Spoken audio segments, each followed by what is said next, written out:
Hey everyone, welcome to Online Help Guide. Today in this video, I'm gonna show you how to change preferred gender on Yubo. So let's get started.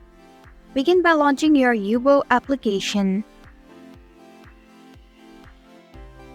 Then tap on your profile icon at the top right corner of your screen.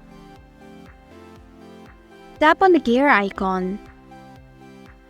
And then tap on Swipe Settings option. To change preferred gender on Yubo, first you need to disable Don't Show My Profile option.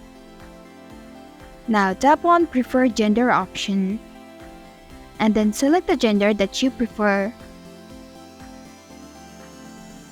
And this is how you can change preferred gender on Yubo. Thanks for watching Online Help Guide. If you like this video, hit the like button and drop a comment with any questions or feedback. If you are new, subscribe and click the bell icon to stay updated on our future videos.